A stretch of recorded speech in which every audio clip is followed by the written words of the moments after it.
Welcome viewers. आज मेरे साथ रुपेश एंड शालू मेरे साथ जुड़े हैं और हम लोग नैशविल टेनेसी में हैं अभी।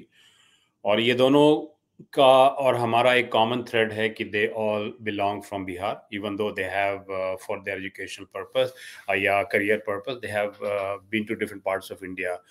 तो हम लोग आइए सुनते हैं पहले रुपेश और शालू जी से। आप लोग प्लीज अपना इंट्रोडक्शन दें। फर्स्ट ऑफ ऑल नमस्ते। तो हम लोग बिहार से हैं और मैंने अपना ग्रेजुएशन किया हुआ है और उसके बाद मैं यहाँ पर आया हूँ अमेरिका जॉब करने के लिए। तो अभी हम लोग को लगभग 2 साल हुआ यहाँ पर आए हुए। और शालू? हाँ, मेरा नाम शालू है और मैं भी बिहार से हूँ और मैं भी आफ्टर मैरिज अमेरिका आई हुई हूँ और यहाँ पे मैंने भी यूट्यूब वीडियो बनाना स्टार्ट किया है। हाँ, तो हम लोग भी हो गया लगभग 1.5 साल हुआ। हम लोग पहले फ्रीक्वेंट नहीं थे, अभी हम लोगों ने थोड़ा सा फ्रीक्वेंट वीडियो बनाना शुरू किया है। तो हम लोग ज़्यादा कुछ वैसा नहीं बनाते, लेकिन हाँ, हम लोग शो करते हैं कि अमेरिका और इंडिया बस कल्चर वाइज डिफरेंस है, मतलब डिफरेंट है थोड़ा सा, लेकिन वो सेम ही है। बस मतलब कल्चर डिफरेंस आ जाता है। तो बस हमारा वही मोटो है दिखाने के लिए कि अमेरिका कोई तोप नहीं है कि लोग परेशान हो जाते हैं यहाँ पे आने के लिए, लेकिन ऐसा कुछ नहीं है। हमारा बस एक एम है, बस लोगों को दिखाना। हमारे चैनल का नाम है वॉच विद शालू, आप चेक भी कर सकते हैं जाके। सो व्यूअर्स, आप जरूर देखिए वॉच शालू यूएसए शो, और शालू जी का चैनल का लिंक नीचे हम लोग दे देंगे। So they are beautiful lovely couple, so we from Golgappe channel we bless you all and good luck for your stay here in America। तो आप लोग अब चैनल भी चला रहे हैं, और जब आप लोग बाहर जाते हैं तो आप जैसे टॉपिक कैसे सेलेक्ट करते हैं, और जब आप बाहर में सपोज गोरों से जो लोकल अमेरिकन्स हैं उनसे बात करते हैं तो कैसे उनको कन्विंस करते हैं अपने साथ बात करने के लिए? तो जब हम लोग कहीं बाहर जाते हैं तो हम लोग वैसा कोई जगह चुनने की कोशिश करते हैं कि जैसा इंडिया में भी होता है, बस यहाँ पे किस तरह से होता है, हम लोग बस वो कोशिश करते हैं लोगों को दिखाने के लिए कि इंडिया में ऐसे होता है तो यूएसए में ये ऐसे होता है सेम ही, बस किस तरीके से होता है। मतलब कल्चरल तो थोड़ा कल्चर दिखाते हैं हम लोग कि कल्चरली यूएसए कैसा है और अमेरिका कैसा है, सॉरी इंडिया कैसा है। मेन पर्पस ये होता है कि जैसे हम लोग इंडिया में रह के सोचते हैं कि अमेरिका मतलब पता नहीं कैसा होगा, क्या होगा, वहाँ के चीज कैसे होंगे, लोग तो चलो गोरे होंगे, पर और सब चीज बाकी चीज कैसे होंगे, सड़क कैसी होगी, मिट्टी कैसी होगी, पेड़ पौधे कैसे होंगे, या फिर लोग कैसे होंगे। तो वो चीज हम लोग ट्राई करते हैं कि मतलब ब्लॉगिंग, अपने ब्लॉगिंग के थ्रू कि एज इट इज आप देख सकें कि आप कैसे, अमेरिका कैसा है, जस्ट एक नॉर्मल अलग कंट्री है जैसे हम लोग हैं, बस वैसे कल्चर वाइज मतलब एरिया वाइज डिफरेंट है, तो इसलिए थोड़ा बहुत कल्चरल चेंज तो है ही, पर हाँ बहुत अलग चीज नहीं है और बहुत ऐसा चीज नहीं है कि जो आप जान नहीं सकते, देख नहीं सकते, समझ नहीं सकते। तो आप वीडियो देख के बहुत अच्छे से और बहुत इजीली समझ सकते हैं। और रही बात किसी फॉरेनर से बात करने की, तो हम लोग बस उन लोगों को बताते हैं रिकॉर्ड करते टाइम कि हम लोग थोड़ा सा ऐसे यूट्यूब वीडियो बना रहे हैं, is it fine to record you. तो यहाँ पे जनरली ये लोग को ज़्यादा दिक्कत होती नहीं है। वो लोग भी स्माइल करके हमसे बात करते हैं, जब हम लोग रिकॉर्ड करते हैं उनको, तो हम लोग से बात करते हैं और वो लोग फिर अपने रास्ते, हम लोग अपने रास्ते।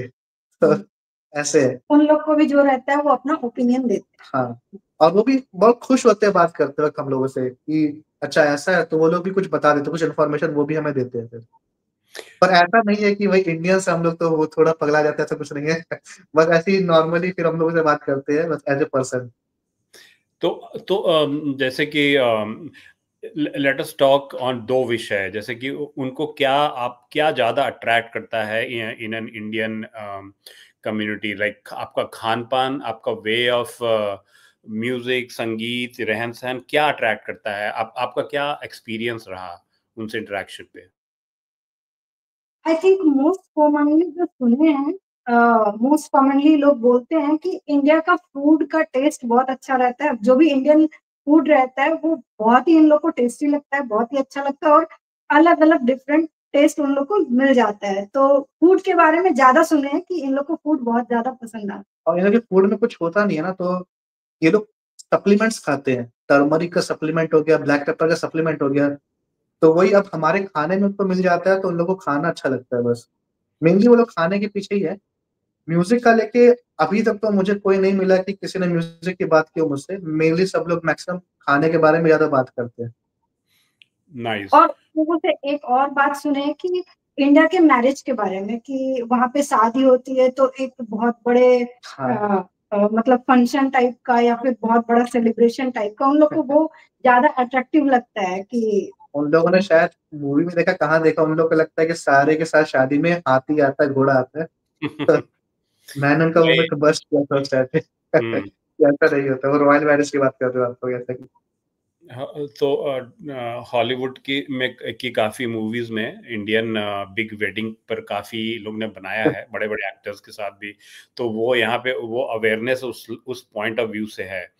तो अभी दो क्वेश्चन मेरा आपका रहेगा। एक तो है कि शादी का आपने जो शालू ने बताया जो बहुत बड़ा कल्चरल एस्पेक्ट है, डू दे अंडरस्टैंड कि हमारे यहाँ शादी इंडिविजुअल के बजाय दो फैमिलीज की होती है, even though we call it arrange, but it's like लड़का और लड़की दोनों को चॉइस रहता है to select the right candidate, and then family comes in and they arrange all this setup. ये इन लोग शायद अभी तक वो समझ नहीं है, बट आपका क्या एक्सपीरियंस रहा है व्हेन यू तो इंटरैक्ट? जब शादी को लेकर ऐसे बात हुई थी मेरी, तो मैंने मुझे एक्सप्लेन किया था इन लोग को कि इवन दो अरेंज मैरिज है, बट ये हमारे लिए एक फेस्टिवल जैसा हो गया कि दो फैमिली आ रही है, दोनों सेलिब्रेट कर रही है। और इट्स नॉट लाइक कि only girl and a boy are getting married, it's like two families are getting married. तो इस चीज को लेकर मैंने बात की थी इन लोगों से, तो थोड़ा सा उन लोग को सुनने में तो अच्छा लगा था, and they saw our marriage video as well. तो उन लोगों को थोड़ा सा अच्छा लगा था ये चीज देखकर। तो they want in future may be कि वो इंडियन मैरिज को एक्सपीरियंस करें, पर लेट्स सी उनका अगर वीजा लगता है तो वो लोग भी जाके देख सकते हैं इंडियन मैरिज। नाइस। और और ज़्यादा उन लोगों ने क्योंकि कुछ-कुछ वो लोग पढ़ लेते हैं, कहीं ऑनलाइन पे पढ़ लेते हैं या फिर शायद कहीं वीडियो देख लेते हैं, तो उन लोग के अंदर थोड़ा-सा मिसकंसेप्शन तो है मतलब मैरिज को लेके, कि अरेंज मैरिज है, यहाँ पे लड़का-लड़की को फोर्स किया जाता है एक साथ रहने के लिए वगैरह, थोड़ा-सा मिसकंसेप्शन तो है। जैसे हमारी शादी ही हुई थी तो हम लोगों के फैमिली तो एक दूसरे से मिले ही थे, फिर हम लोग भी एक दूसरे से बात किए थे कि हाँ मतलब हमारी क्या प्रायोरिटीज, फिर हमारी क्या प्रायोरिटीज है और इनकी क्या है। तो हम लोगों ने बात किया था, हम लोगों को ठीक लगा कि ओके हाँ कर सकते हैं लाइफ आगे। तो बात करने के बाद ही, ऐसा नहीं कि फोर्सफुली कोई करते हैं। तो लड़के लड़की को और पेरेंट्स भी जब कंप्लीटली एग्री होते हैं तभी शादी होती है। अरेंज मैरिज भी मतलब ऐसा नहीं है कि फोर्सफुली होता है। तो ये थोड़ा-सा मैंने इन लोग का मिसकंसेप्शन जो था, वो मैंने थोड़ा-सा क्लियर किया था। बट वही है कि फिर कोई आएगा, फिर कोई कुछ बोल देगा इनको, तो वो लोग चेंज कर लेंगे अपना mind. Agree agree, and this is where आप लोग का इतना इंपॉर्टेंट रोल है एज अ कल्चरल एम्बेसडर। आप भारत को रिप्रेजेंट करते हैं, वहाँ के कल्चर को रिप्रेजेंट करते हैं, आप बिहार की कल्चर को रिप्रेजेंट करते हैं, क्योंकि शादी तो बहुत लोकलाइज्ड फंक्शन है।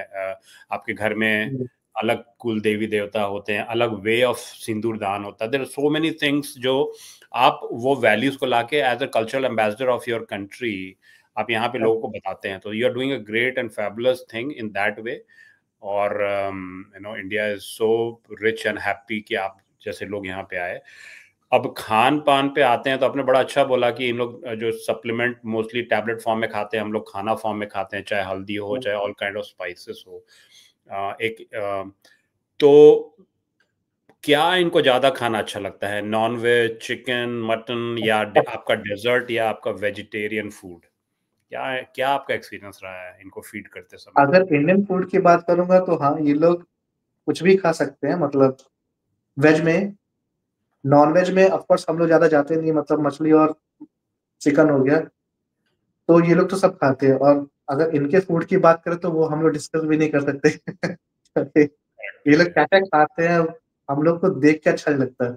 मेनली इन लोग को शायद पसंद आता है, हम लोग जो स्पाइसेस मिला के जो बनाते हैं, जो उससे मिल के जो पकाने का जो तरीका होता है और जो टेस्ट आता है, मेनली वेज और नॉन वेज मैटर नहीं करता है, मेनली वो टेस्ट मैटर करता है और इसको। स्मेल और स्मेल, क्योंकि मैं जब भी खाना सर्व करता हूँ इन लोग को, सबसे पहली चीज वो लोग यही बोलते हैं कि इसका स्मेल बहुत ज्यादा अच्छा है।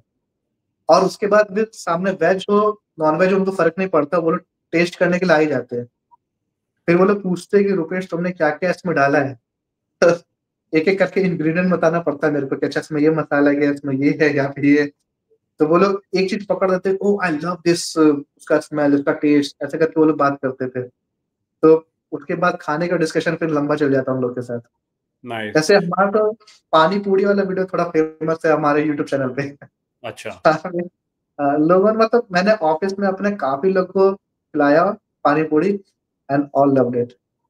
क्या बात है, हमारे चैनल का भी नाम गोलगप्पे है और आप गोलगप्पे खिला रहे हैं एग्जैक्टली, लोगों को, तो वी आर मैंने सो बात बोली। Happy. We are so happy.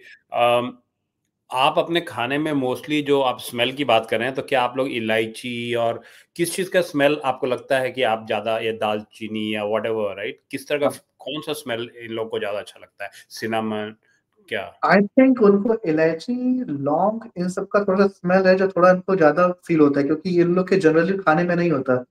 In fact दालचीनी जो है इन लोग के बिस्किट वगैरह में रहता है, तो मुझे नहीं लगता दालचीनी का होगा कुछ, लेकिन आई थिंक इलायची जो है, इलायची या फिर कुछ करी वगैरह में जिंजर गार्लिक वगैरह डालते हैं, तो वो जो पकता है उसका जो टेस्ट होता है, वो सब चीज। और जब इनको पता चलता है कि हम लोग जैसे चाट ही बनाते हैं तो उसमें कुछ मतलब अनार का दाना डाल देते हैं, मतलब सब कुछ डालने के बाद कर्ड डालते हैं, तो इन लोग को लगता है कि खाना टेस्टी भी है और हेल्दी भी है। तो ये लोग बोलते भी हैं कि आप लोग को सप्लीमेंट्स खाने की जरूरत नहीं होती होगी, तो हम लोग बोलते हैं हाँ, हम लोग का खाने में ही पूरा हो जाता है, सप्लीमेंट्स खाने की ज्यादा जरूरत नहीं होती। हमने तो ये बोला कि सप्लीमेंट यहाँ पे तुम बोल भी ले रहे हो, इंडिया में तो इस बात ही नहीं होती इस बारे में। तो चुपचाप से खाना खाते हैं, उसी में सब मिल जाता है।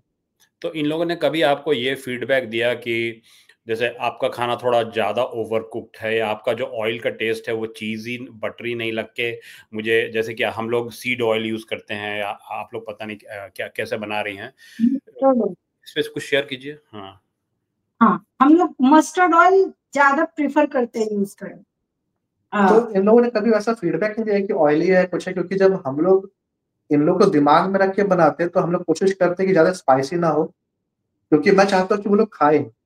अगर मैं ज्यादा स्पाइसी कर दूंगा, थोड़ा हॉट कर दूंगा, तो वो लोग अगर नहीं खाएंगे तो ये तो मेरा ही नुकसान होगा कि मैं ट्रू। खिला नहीं पाया इन लोगों को खाना। और ऑयली भी ज्यादा नहीं रख सकते, क्योंकि ये लोग थोड़ा सा अवॉइड करते हैं कि थोड़ा सा हाइजीन रहे, मतलब थोड़ा सा हेल्दी फूड खाएं वगैरह। तो लेकिन मैंने कभी इन लोग को देखा नहीं कंप्लेन करते हुए। अगर मैं उनको कुछ ऑफर कर रहा हूँ खाने के लिए, तो they are happy to eat it. वो लोग बोलते भी है कि रुपेश बहुत अच्छा लगा। जैसे मैंने कभी उनको ब्रेड पकौड़ा, समोसा, समोसा के तो फैन है ये लोग, तो जब हाँ। भी बना के लेके जाता हूँ तो वो लोग, रुपेश अगली बार कब बना के ला रहे हो, कब बना के लेकर आ रहे हो। मैंने कहा कि हर दिन नहीं बना के ला सकता ना, नहीं तो तुम लोग का ही कुछ तबीयत खराब होगा तो फिर मेरे पे पकड़ोगे। एग्जैक्टली, या नहीं नहीं, अच्छा है। और इनफैक्ट ये लोग पोटैटो तो बहुत प्यार से खाते हैं, इनके हाँ, इनके exactly। तो पोटैटो का टेस्ट बर्ड, आप कुछ भी बनाओगे, इनको इनको कभी बोलोगे अंडा जो है सिर्फ वो क्या बोलते हैं, फ्राइज और वो भुर्जी, और उस वैसा नहीं होता। कभी इनको आलू अंडे की सब्जी खिला दो, इनको बोलो कि देखो एक ही चीज है, रॉ मटेरियल, सी उसको कैसे हम लोग सोच बदलेंगे तो क्या टेस्ट। एनीवे, सो Exactly। मोस्ट तो आप लोग जेन जी और जेन मिलीनियम किस कैटेगरी में आप लोग अपने आप को रखते हैं? हम तो मिलेनियल्स है। अच्छा। जेन से मेरा बहुत सारा डिफरेंस है। मैं बहुत अर्ली 90s का हूँ। आलू प्रॉब्ली हैप्पी नहीं है, वो बॉर्डर पे है। हम जेनजी और मिलेनियम के बॉर्डर पे हैं, तो हाँ, हम मिलेनियम का भी बात कुछ समझ ले पल्ले नहीं पड़ता पूरा, और जेनजी का तो खैर देखते ही आ रहे हैं कि हालांकि कैसा चल रहा है, एक्सेप्ट नहीं कर पाते कुछ चीजों ये को। बॉर्डर पे मगर है मिलेनियम, पर ये बॉर्डर पे है, जो जेंजी वाला भी इसको थोड़ा बहुत आता है। चलिए, तो हम लोग अपने शो का, मेरे शो का भी एक ये भी मोटो है कि ना और ना शोर, पर ना करेंगे बोर। तो ना करेंगे बोर, और एंटरटेनमेंट के पॉइंट ऑफ व्यू से एक मूवी आई है भारत में, सैयारा। वो मूवी हम्म, मुझे भी नहीं पता था। I got a call from Patna yesterday कि भाई आप उस मूवी का रिव्यू करिए, काफी जेंजी लोग पागल हो रहे हैं देखकर। पागल इन सेंस गुड वे, जैसे हॉल में जाके इमोशनली चार्ज हो रहे हैं, रोते हुए निकल रहे हैं बच्चे। correct। सो अभी मैंने भी वो मूवी नहीं देखी है, मैंने बट कुछ रील देखा, रिव्यूज पढ़ा। एनीथिंग जो गुड और क्रिएटिव होता है हम उसको सपोर्ट करते हैं. We don't have to always be a naysayer, right? अगर मोहित सूरी ने जो भी उनके डायरेक्टर उन्होंने बनाया है तो काफी मेहनत किया है.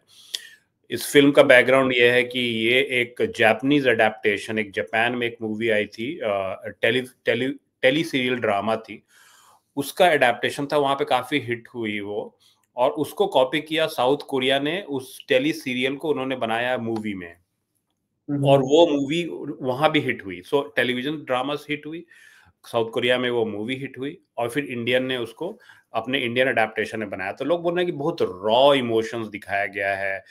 तो अभी आज का जो जेन जी है, जो आपका तो एक्सपीरियंस, आप तो उनके साथ काम भी करते हैं, और आप एक सिमिलर मूवी आपने बताया था, रुपेश, कौन सी मूवी थी अभी आपने? एक मूवी शायद आशिकी 2 थी, आशिकी 2.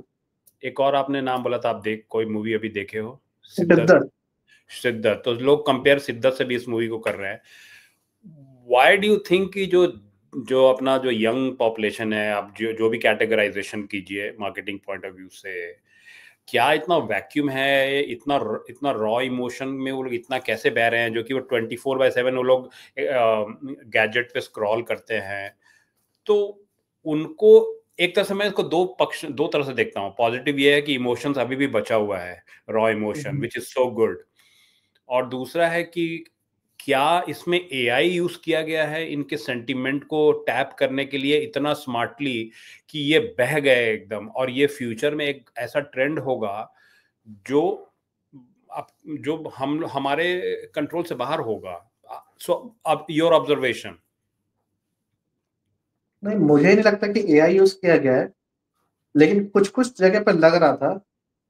जैसे अगर कोई रो रहा है तो इट इज कम्प्लीटली फाइन कि कोई मूवी देख के रो रहा है, जो कि हो सकता है कि किसी को कुछ याद, क्योंकि जब भी हम लोग मूवी देखते हैं तो हम लोग रिलेट करते हैं उस कैरेक्टर से अपने लाइफ को, और हम लोग भी सोचते हैं कि वही हम लोग हैं और चलता है, और कुछ गड़बड़ होती है तो हमको फील होता है, और रोना इज कम्प्लीटली फाइन, वो इमोशंस है. बट कुछ एक्सट्रीम जैसे हो गया उस मूवी को देखते वक्त कि कोई ग्लूकोज का ड्रिप लगा के जा रहा है, लोग बेहोश हो रहे हैं, वो हमें थोड़ा सा एक्सट्रीम लगा. मे भी हो सकता है एआई हो, क्योंकि वो वीडियो इतना रॉ है, लग नहीं रहा था कि एआई है, क्योंकि टी-शर्ट उतार के नाच रहे हैं, तो एआई तो नहीं लग रहा था वैसे वो. शालू, आप रॉ इमोशन का, मूवी का एग्जैक्टली ना बोल के आप इमोशंस पे बात कीजिए कि जो यंग बच्चे हैं, कुछ भी दिखाया उनको इतना टच कर गया कि वो उनको ऐसा लगता है कि मूवी या कोई भी वीडियोस अगर देखते हैं, कुछ भी देखते हैं, तो इमोशन तो ठीक है, होता ही है. अगर बहुत ध्यान से देखते हैं, अगर वैसा एक्टिंग रहता है तो आदमी मतलब उसमें डूब ही जाता है कि क्या इमोशन दिखा रहा है. लेकिन कि ये जो ग्लूकोज का लगा के आना या फिर बेहोश हो जाना, ये सब कुछ ज्यादा ओवर लग रहा है आपको, क्योंकि ऐसा लग रहा है कि अभी के बच्चे जो भी जेनजी हैं, ऐसा लग रहा है कि रियल लाइफ को और जो भी सोशल मीडिया है उसको एक साथ कंबाइन कर, जबकि वो बहुत डिफरेंट है. जो दिखाया जाता है वो बहुत अलग है, और जो हो रहा है वो बहुत अलग है. तो एटलीस्ट उन लोगों को एटलीस्ट एक चीज तो कंसिडर करना चाहिए कि रियल लाइफ वो सोशल मीडिया वाले लाइफ से या जो भी है, जो मूवी वीडियोस ये से बहुत परे होता है.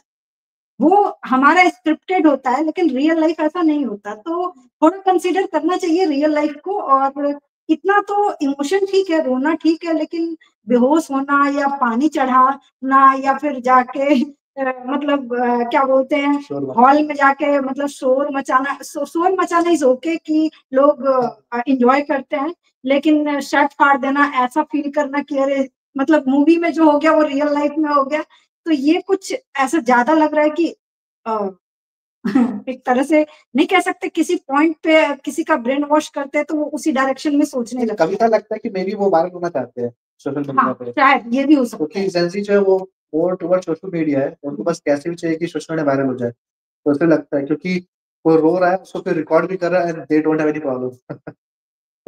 देखिए, रिकॉर्ड नहीं कर रहा है बिकॉज आज जैसे कि शालू ने बहुत अच्छा बोला कि वो डिफरेंशिएट नहीं कर पा रहे हैं जो रियल लाइफ और रियल लाइफ. वो जो रात दिन जो सेलफोन पे हैं और जो वो स्क्रॉल कर रहे हैं, उसमें नॉलेज भी ले रहे हैं, वीडियो भी देख रहे हैं, तो वो डिफरेंशिएट नहीं कर पा रहे हैं, और दैट इज वन एरिया जो कि अब उन लोग से जब बात करते हैं तो वो लोग बोलते हैं कि भाई ये टेक्नोलॉजी तो आप ही लोग ने हमें दिया है।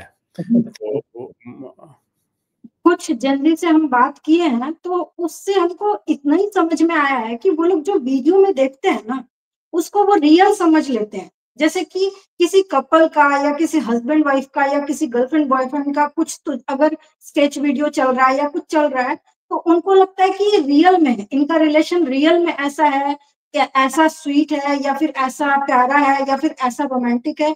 पर रियलिटी कुछ होता है, क्योंकि जो सोशल मीडिया पे होता है, कोई भी कपल दिखा रहा है या कोई भी दिखा रहा है, तो वो रिकॉर्ड किया जाता है। और रिकॉर्ड करने का मतलब होता है कि प्लान करके हम रिकॉर्ड किए हैं कि हम क्या दिखाना चाहते हैं, ताकि हम उसको उस वे में एडिट भी करते हैं कि अगर कुछ उसमें अच्छा नहीं रिकॉर्ड हुआ है तो उसको हटा सकते हैं, बेस्ट दिखाने का ट्राई करते हैं। और वही जेनजी के बारे में ये समझ में आया है हमको बात करके, कि वो लोग उस चीज को रियल समझते हैं। ओके, ये कपल ऐसा दिखा रहे हैं तो रियल में वो ऐसे ही रहते हैं, मतलब उनको ऐसा लगता है। जो कि हमको लगता है कि वो गलत इन्फ्लुएंस है, क्योंकि हमेशा लाइफ में हैप्पी हैप्पी नहीं होता है, कभी सैड कभी हैप्पी तो होता ही रहता है, अप्स एंड डाउन आता ही रहता है। तो हम लोग लास्ट में लास्ट क्वेश्चन है इस तो अब आप लोग के भी घर में बहनें होंगी, आप लोग तो खुद यंग हैं अभी, तो आपके घर में बहन भाई जो इस कैटेगरी में आते होंगे, क्या आपका सजेशन रहेगा उन लोगों के लिए? मेरा मतलब मेरे भाई बहन तो जेंजी नहीं है, लेकिन कजन्स लोग हैं और मैंने उनको हमेशा फोन पे चिपके हुए देखा है। तो मेरा तो यही सजेशन है कि if you want to do something on social media, तो उसको अपना टाइम दो, कुछ करो मतलब, बट पढ़ाई को कभी इग्नोर मत करना, बिकॉज ऑफकोर्स पढ़ाई हमेशा प्रायोरिटी रहती है सबकी। तो बस वही चीज मैंने उनको बोली हुई है कि पढ़ाई को कभी इग्नोर मत करना। सोशल मीडिया में if you want to make your presence on social media, तो अच्छी बात है, but don't go in a negative path. Always की फाइंड करो कि एक पॉजिटिव पाथ में कैसे, मतलब तुम किसी को अगर इन्फ्लुएंस करना चाहते हो, if you want someone to follow you, तो ऑफ कोर्स तुमको एक राइट डायरेक्शन देनी पड़ेगी उसको। तो यही मैं उन लोगों को बस समझाता हूँ। मेरा तो यही रहेगा, मेरा एक भाई है छोटा, तो हाँ, तो मेरा तो यही रहेगा कि जैसे जेंजी का होता है कि 20 साल के हैं लेकिन 40 साल वाला उसको सारा फैसिलिटी चाहिए। 20 साल के बच्चे हैं लेकिन उनको लगता है क्या कि जो 20 साल में मैं अचीव किया है, नहीं, हमको 40 साल वाले जो अचीव कर चुके हैं, तो वो उसके पास होना चाहिए, जो कि वो शॉर्ट, मतलब वो ट्राई करते हैं शॉर्टकट हर चीज में, ऐसा हमको लगता है। तो हम मेरा तो यही कहना है वो रहेगा कि मेहनत करो, रियल लाइफ में जियो। अब मोबाइल चलाओ, देखो, सब कुछ करो, यूज करो टेक्नोलॉजी को, है तो, लेकिन करेक्ट चीजों के लिए, राइट चीजों के लिए। अगर कुछ भी देखते हैं तो उसके बारे में, फोन ही तो है, सोशल मीडिया ही तो है, हम उसके बारे में अगर देख रहे हैं कि ये दिखाया जा रहा है, तो हम उसके बारे में ये चीज भी देख सकते हैं कि ये क्यों दिखाया जाता है। तो सही गलत को डिफरेंशिएट करना सीखो, क्या करेक्ट है वो करने का ट्राई करो। बाकी सब कुछ अच्छा है, टेक्नोलॉजी अच्छा है, जनरेशन अच्छा है, सब कुछ अच्छा है। बस अपना दिमाग यूज करना है, ना कि जो दिखाया जाता है उसके हिसाब से मूव करना। जैसे शालू ने बोला ना कि वो लोग 20 साल के हैं मगर 40 साल में जो लोग करते हैं वो चीज अभी करने की सोच रहे हैं। ऐसे ही मेरे को मेरी कजन ने बोला था कि भैया आप लोग तो कमा रहे हैं, तो आपको तो जो मर्जी वो कर सकते हैं। मैंने कहा तुम्हारी एज कितनी है? कहते 21 साल। मैंने कहा 21 साल मैं भी कमाता नहीं था उस टाइम पे। तो इससे सोच रहे हो थोड़ा सा, ऐसा सोच तो अच्छी बात है, सोचो, लेकिन भाई तुम भी जॉब करोगे, तुम भी फिर वैसे ही कमाओगे। मैं भी हो सकता है तुमसे कोई छोटा हो, फिर वही ऐसा बोल दे तुमको कि आप कमा रहे हो तो जो मर्जी वो कर रहे हो। जैसे कि एग्जांपल ले सकते हैं कि अभी हम जॉब ज्वाइन किए हैं और सोचेंगे कि रिटायरमेंट का जो मिलता है वो हमें अभी ही मिल जाए, तो ऐसा नहीं हो सकता है ना। उसके लिए वो टाइम बिताना पड़ता है, उतना सर्विस देना पड़ता है, तो वो चीज समझे, और क्या। पहले तपना पड़ता है। हाँ। तो आपने बहुत अच्छा पर्सपेक्टिव दिया। एंड अगर जेनजी के बच्चे सुन रहे हैं, तो what this channel thinks and what I think is, आप लोग बहुत ही टफ टाइम में और बहुत ही चैलेंजिंग सिचुएशन में आपका अभी चल रहा है। जिस तरह से वर्ल्ड में एआई का आना हुआ, अभी जिस तरह से यूनिवर्सिटी और कॉलेज का एजुकेशन का रेलेवेंस पे क्वेश्चन हो रहा है, जिस तरह से जॉब सिनारियोज बदल रही हैं, जितना फास्ट डायनामिक वर्ल्ड मूव कर रहा है, चाहे जियोपॉलिटिक्स हो, इकोनॉमिक्स हो, हेल्थ रिलेटेड हो, कोविड हो, आप लोगों ने सब कुछ बहुत शॉर्ट टाइम में देखा है. So you guys are heroes, we all love you. तुम लोग रील से बाहर निकलकर तुम लोग रील में ही रहो, लेकिन रील में कुछ ऐसा करो, देखो तुम अपना फाउंडेशन को स्ट्रांग रखो. And we all love you. There is not that कि वी डोंट लव यू और लाइक यू. हम लोग भी जब यंग थे तो हम लोग के भी जनरेशन में लोग बॉबी मूवी को 10 बार 20 बार देख के आते थे, और कोई अपना नस काट लेना, कोई ये कर लेते. पीपल यूज्ड इमोशन हमेशा रहा है. एवरी एरा ने उसको अलग अलग से. फिर लव स्टोरी मूवी आई कुमार गौरव की, उसमें लोग पागल हुए. फिर सलमान खान की मूवी आई जब वो भाग्यश्री के साथ एक मूवी आई थी. दोज वेर द मूवीज जो हर एरा ने अपने तरह से देखा और रिएक्ट किया. और आप भी सैयारा जैसी मूवी को देखकर आप रिएक्ट कर रहे हो. तो गुड कि हमारा जो इमोशनल वेरिएंट है या कोफिशिएंट है हम लोग का बहुत सेम है, वो नहीं बदला है. बट आप लोग बहुत कुछ क्विक करना चाहते हैं, गेन करना चाहते हैं बाय एनी मीन्स, जैसे कि शालू जी ने बताया. दैट इज वेयर आपको थोड़ा सा सतर्क रहना पड़ेगा. बाकी we all love you and this channels love you all and will talk more on such issue. So मेरे दोनों पैनलिस्ट को बहुत बहुत धन्यवाद. आप लोग थोड़ा 2 मिनट रुकिए, फिर will and the show. Thank you so much for joining.